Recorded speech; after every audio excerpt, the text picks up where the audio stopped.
Bem, basicamente então a live é sobre um caso clínico que nos foi passado no último curso da Right Homeopatia Brasil. Boa noite, tudo certo? Então eu vou comentar esse caso, eu vou apresentar esse caso para vocês, que eles apresentaram para a gente. É um caso, como eu já estava publicando aí na página, de agenesia do pulmão, mais precisamente do pulmão esquerdo. Também a criança, né, o recém-nascido, além de ter isso, tinha também hérnia diafragmática e paralisia do diafragma. Então, por isso, vocês já podem imaginar a quantidade enorme de problemas respiratórios que essa criança desenvolveu. Então, como eu coloquei na página também, nos stories, algumas fotos, eu vou apresentar alguma dessas fotos aqui também, tá? Eu não soube mexer na live para colocar a foto aqui. Eu sei que tem um jeito, mas eu não consigo fazer isso. Então eu realmente imprimi as fotos, tá? E aí eu vou apresentar para vocês aqui desta forma. Então, o caso é de um garoto de 1 mês de vida, né, 1 mês de idade. Ele tem 1 mês. Como eu disse, é um caso de agenesia do pulmão esquerdo, hérnia diafragmática e paralisia do diafragma, né? Então, essa daqui é a foto da criança quando ela tinha 1 mês de idade e estava lá no hospital, né? Então, ela não chegou, obviamente, não chegou nem a sair do hospital, né? Então, essa daqui é uma foto da criança, né? Eu não sei se está dando para ver muito bem, mas eu coloquei nos stories essa mesma foto, tá? Então é aqui, você vê que ela está aquele tratamento intensivo, né? Então tá cheia de tubos, agulhas. Ela teve que ficar no respirador porque ela simplesmente não conseguia, não tinha respiração. Então eu vou apresentar o caso.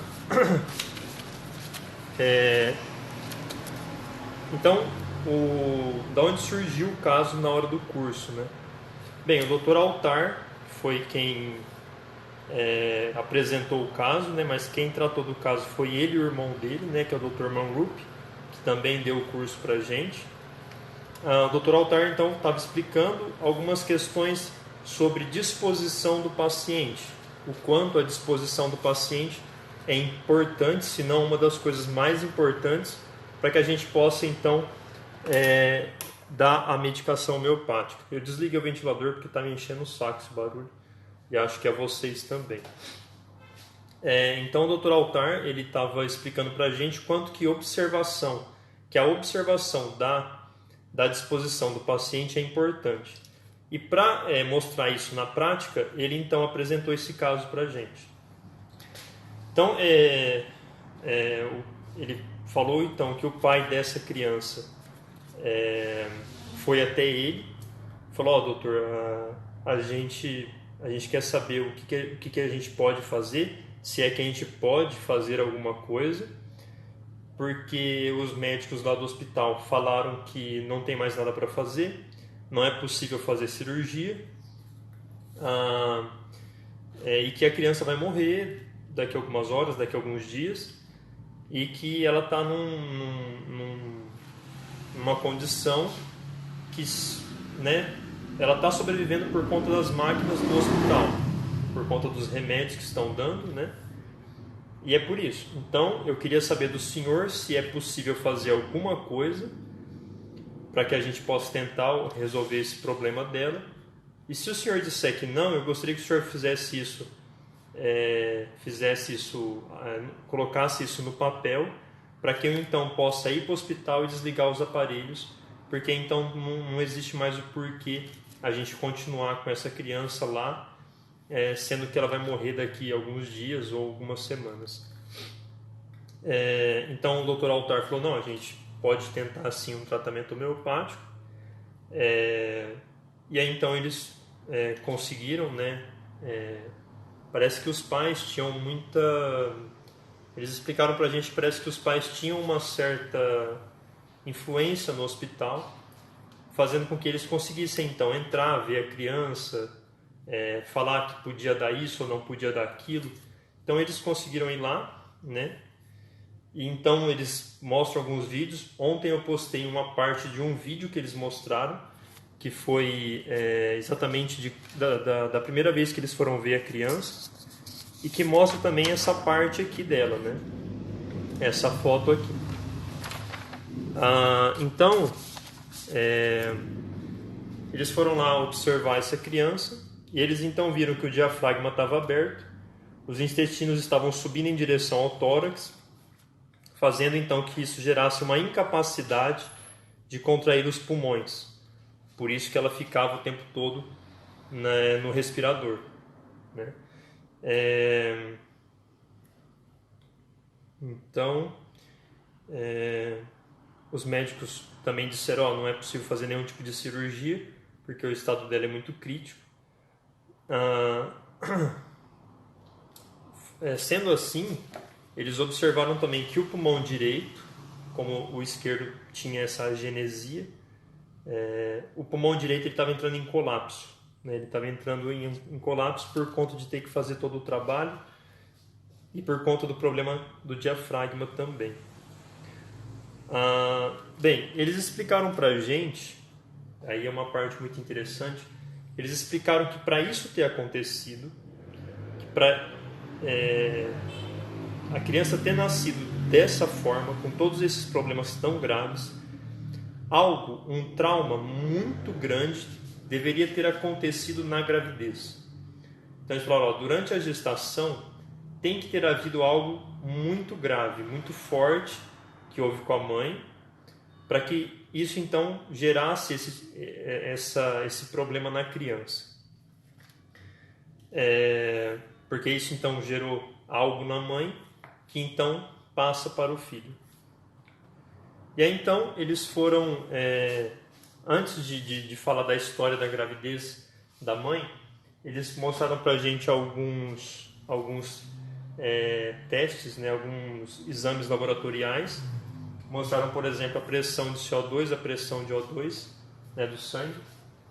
A pressão de gás carbônico ela estava em 98. Então, se você observar, o normal é de 35 ou 45. Ou seja, a criança estava num estado muito avançado de hipoventilação, que mostra novamente a necessidade enorme do respirador, né, que tinha essa criança. Ou seja, ela não conseguiria ficar viva sem o respirador. Então eles também não conseguiam ver a movimentação do diafragma. Então existia ali uma paralisia mesmo do diafragma. E aí então eles foram ver com a mãe o que havia acontecido para que isso fosse gerado na criança. Bem, eles perguntaram para a mãe e a mãe explicou a seguinte história.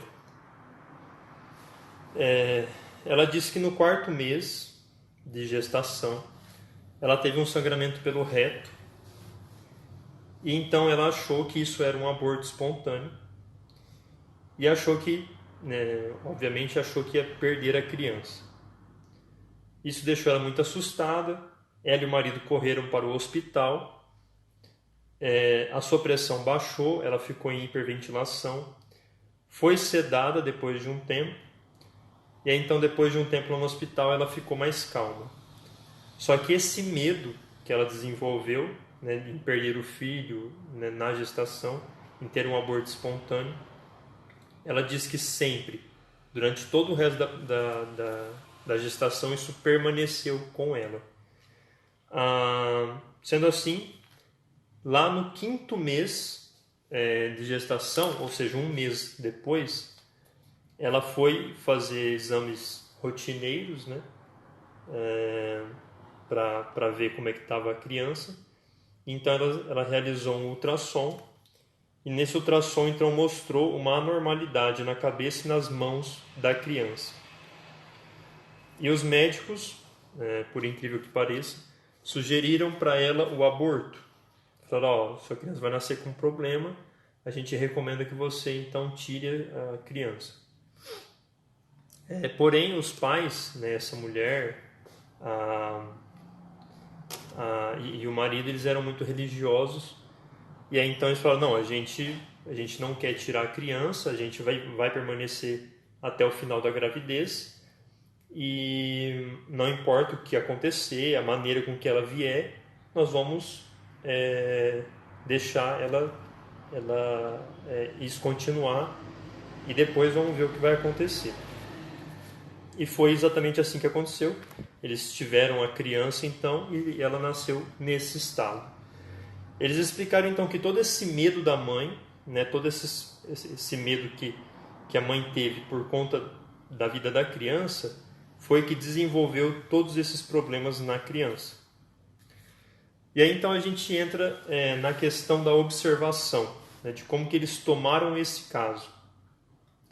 Porque se a gente imaginar, se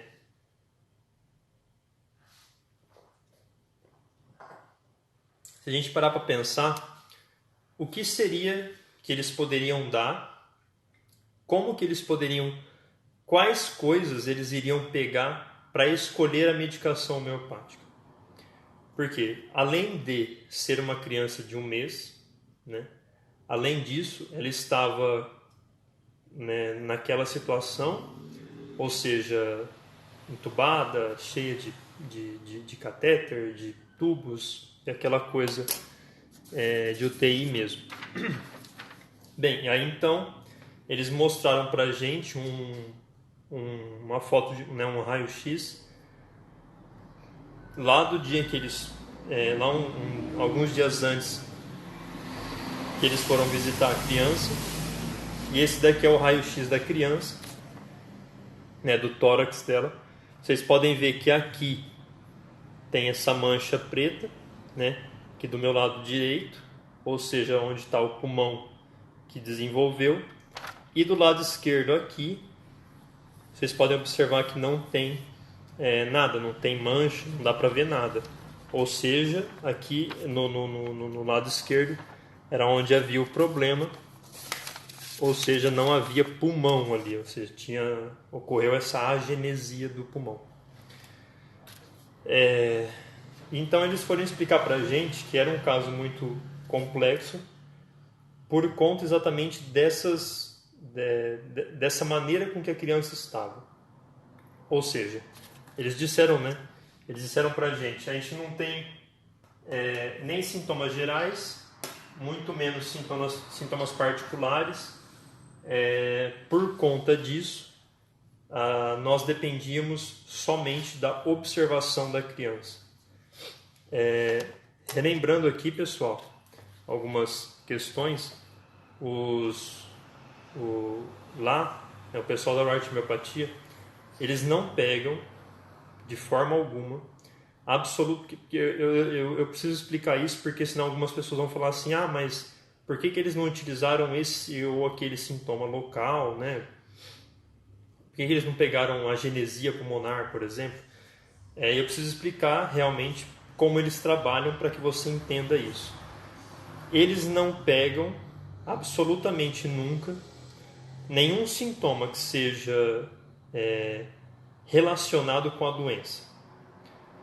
Então, nenhum tipo de sintoma que seja relacionado com o problema da pessoa ou que venha a acontecer por consequência da doença, por consequência do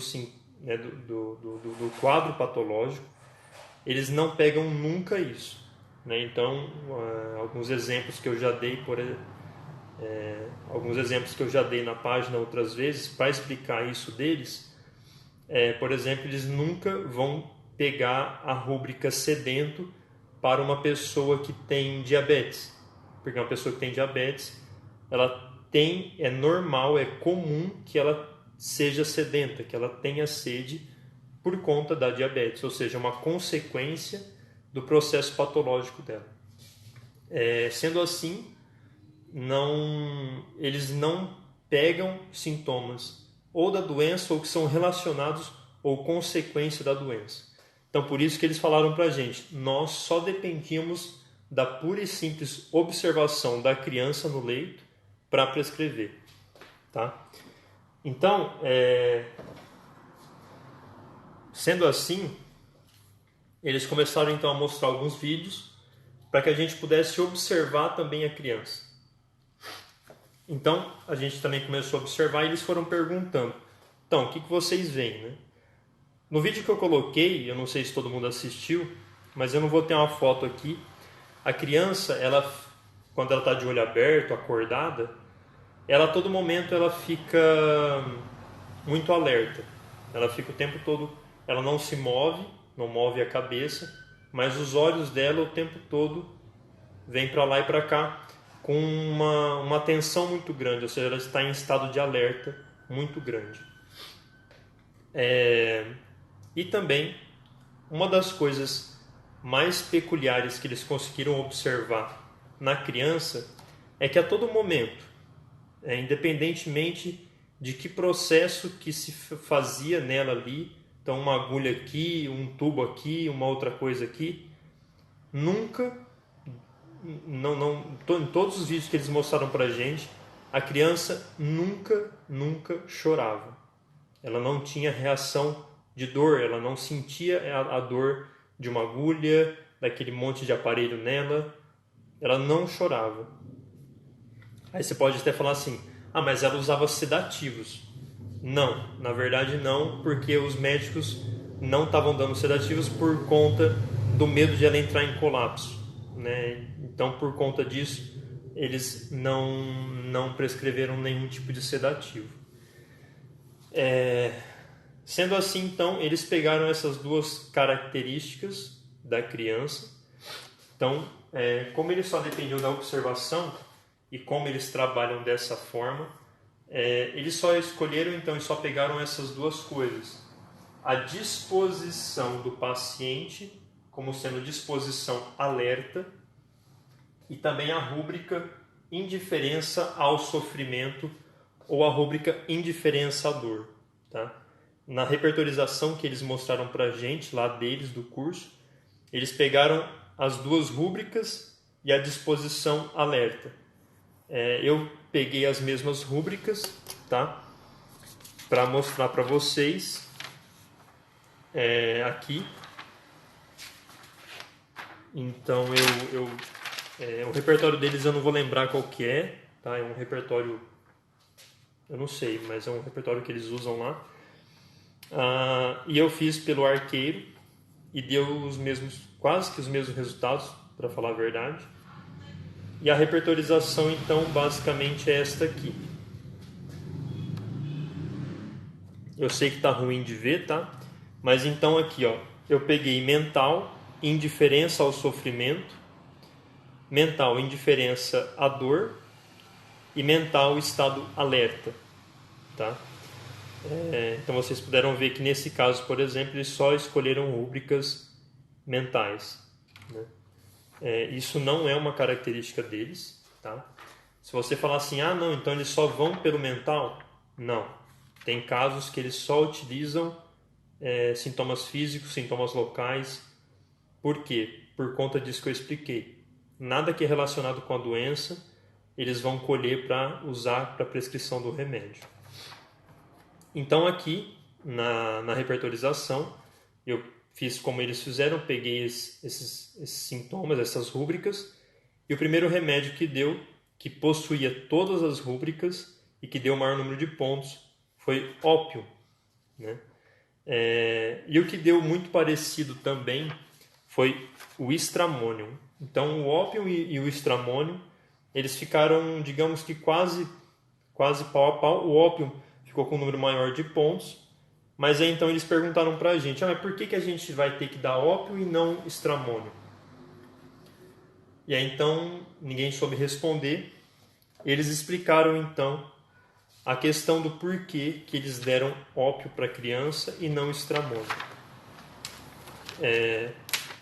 Eles explicaram que o estramônio é um medicamento que age mais na fisiologia do corpo, né? na parte fisiológica do corpo. Já o ópio, ele tem um poder maior. Ele tem um poder maior de envolvimento das células e não é tão focado na fisiologia quanto o estramônio. Então seria basicamente isso, tá? E aí então vamos ao acompanhamento. Tá? Antes que você pergunte, eles deram ópio na 200CH em dose única. Tá? Lá eles sempre fazem isso. O pessoal da Royalty Homeopatia, eles absolutamente sempre fazem deste modo. Eles vão dar uma dose única, uma potência geralmente alta, né? 200CH geralmente é a que eles começam. Tá? E então eles deram em dose única. E aí então vamos para o acompanhamento. Bem, depois então a gente tem que sempre lembrar que o dia, né, exato que eles começaram o tratamento, ou seja, que eles foram ver a criança, que foi no dia 14 de março, tá? Então no dia 14 de março eles foram ver a criança e no dia 17 eles fizeram a prescrição de ópio na 200CH, tá bem? Bem, após então 2 dias, né, que eles fizeram a prescrição, a pressão sanguínea da criança começou a melhorar.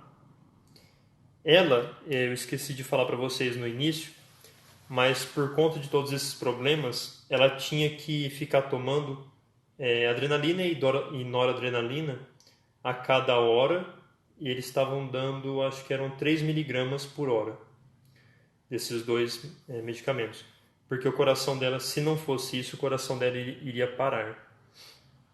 Então, ela precisava ficar constantemente recebendo essas doses de nor e de adrenalina para o coração não parar.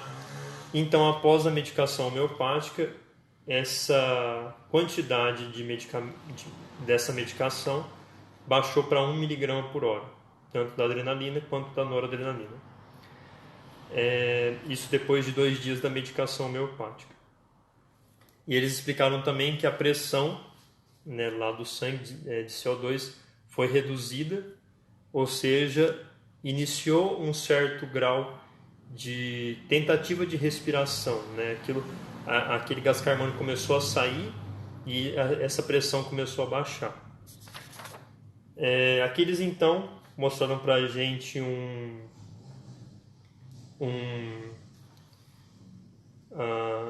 raio-x do dia 18 de março, né? Lembrando que eles viram a criança no dia 14 de março. Então, no dia 18 de março, eu não sei se vai dar para ver, essa é a criança, né? Um raio-x do tórax. Aqui, então, a gente pode ver aquele pulmão do lado direito, aqui, do mesmo jeito que estava no começo. E aqui, então, do lado esquerdo, a gente começa a ver uma leve mancha bem pequena aqui do lado esquerdo do pulmão, né, que estava começando a aparecer, tá? E também, aliás, no dia 18 eles baixaram mais ainda a medicação para o coração. Então ele estava dando 0,6 miligramas por hora. O respirador da criança foi reduzido, tá? Baixaram o respirador dela. E a mãe então começou a poder dar mamar para ela, começou a poder dar alimento para ela, que é o leite, né? Então ele falou que no dia 18 ela estava dando 3 ml a cada 2 horas para a criança, tá bom? E também os tubos torácicos foram removidos. Isso tudo no dia 18, tá? Aí então, o outro raio-x que eles mostraram pra gente foi do dia 25 de março. Este aqui. Novamente então aqui, ó, lado direito, pulmão direito, né? Já do mesmo modo, é igual lá no começo. E olha aqui a mancha do lado esquerdo. A gente já pode ver que aumentou bem mais do que do último raio-x. Tá bem? Aqui, ó. E também no dia 19, eles tiraram completamente a nor e a adrenalina. Então o coração dela voltou, né, a permanecer assim, sem medicação. Ele estava batendo normal, estava com a fisiologia normal, sem remédio. Então a mãe aumentou de 3 para 9 ml a cada 2 horas de leite. E pela primeira vez a criança urinou e defecou.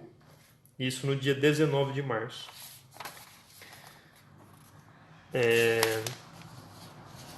Não. Isso no dia 19 de março. E esse raio-x que eu mostrei aqui é do dia 25, tá?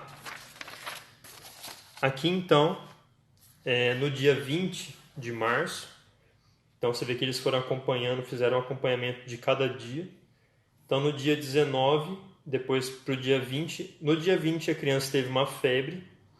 Fizeram então o exame e mostraram os leucócitos estavam em 13.500.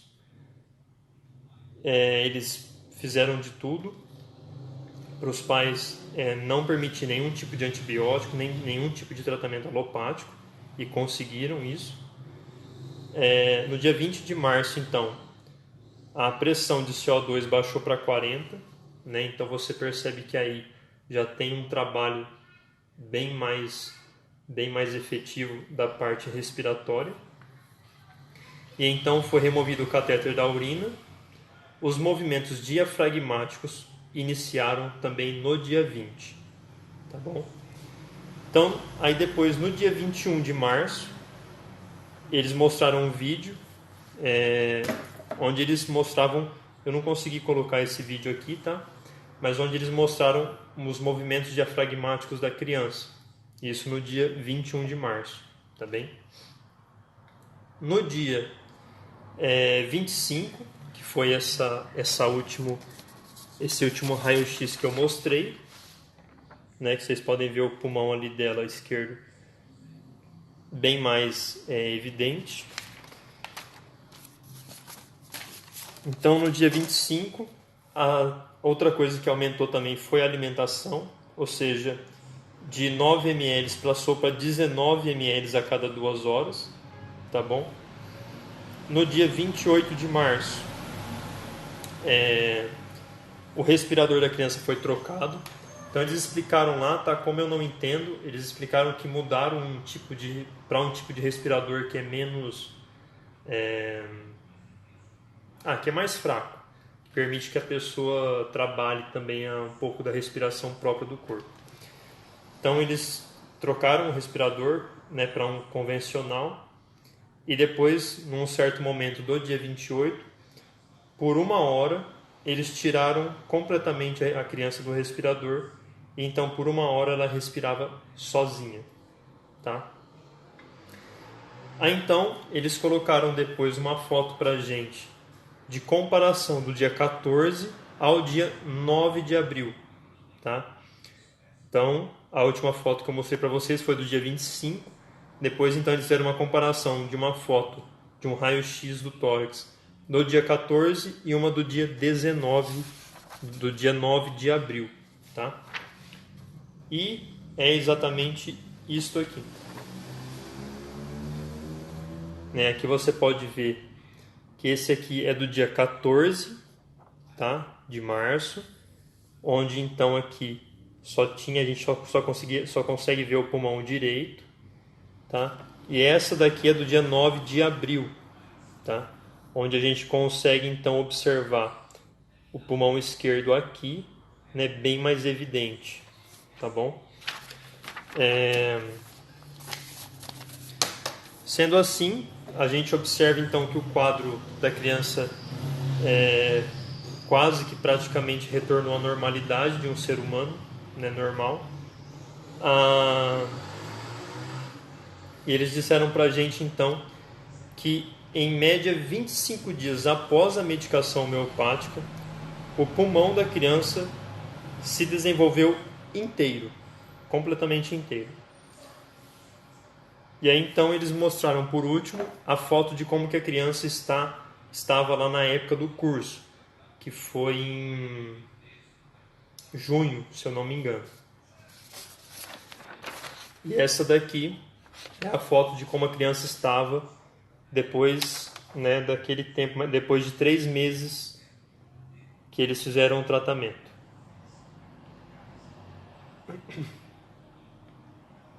Aqui em casa já, né? Então, só comparando para vocês, aqui lá no dia 14, tá? E aqui lá no dia após 3 meses, né? Como você pode ver aqui, após 3 meses. Tá bem?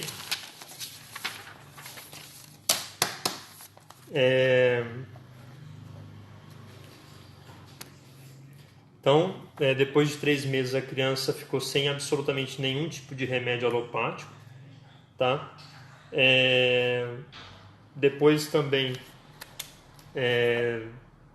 eles explicaram que nesse inteirinho de 3 meses a criança só recebeu então 3 doses da medicação homeopática na mesma potência, o mesmo medicamento, ou seja, o ópio na 200, tá? Então só recebeu mais 3 doses únicas, né, do remédio, e isso porque eles pediram para os pais não dar esteroides, não dar nenhum tipo de medicação alopática, e os pais infelizmente deram esteroides, e então eles perceberam que isso fez um pouco regredir a cura da criança, e então por conta disso eles foram lá e deram outras doses do ópio na 200-CH.